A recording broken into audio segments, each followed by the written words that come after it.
Hello everyone, my name is Slade, I'll be your host, and welcome to Star Wars Did You Know?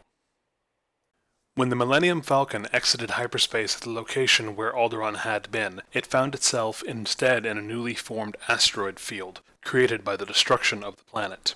This then would become known as the Graveyard, by both those that survived the destruction of their homeworld and the galaxy at large.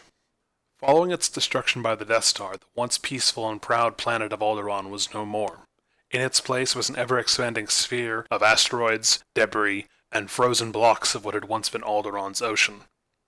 It was an event that would send shockwaves throughout the galaxy, and while the Empire would initially downplay their role in the event, choosing instead to blame the Rebel Alliance, those Alderaanians which had witnessed the destruction of their planet, such as Carlos Rican and Princess Leia Organa, would always know the truth of what the Empire had done.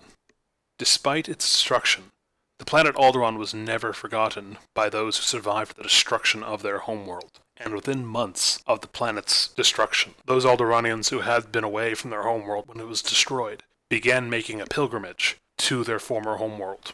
This pilgrimage became known as the Return, and involved a visit to the asteroid field which was now called the Graveyard.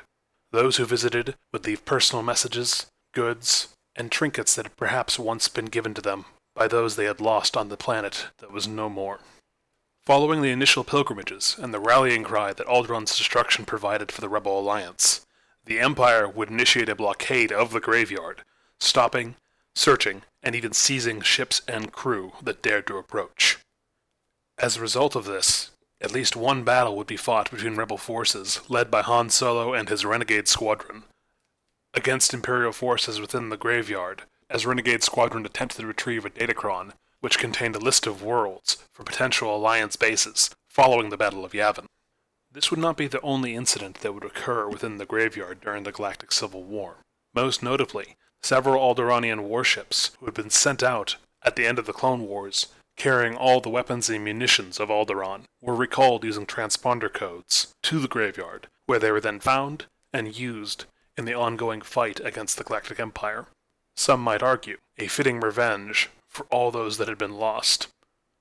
Ultimately, the Graveyard and the Return would symbolize the endurance of the Alderaanian people, and the memories they carried forward into the future would ensure that their homeworld, and those they'd lost upon it, would never be forgotten, and always cherished in the hearts of the sons and daughters of Alderaan who lived on.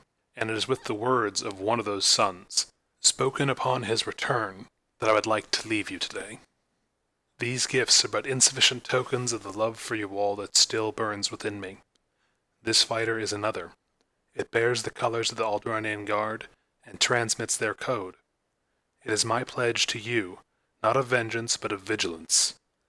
I hope you rest well knowing that you will rest alone, because it is my life's work to see to it that no one else suffers as you have. I won't rest until this quest is complete. Rest easy. I miss you all.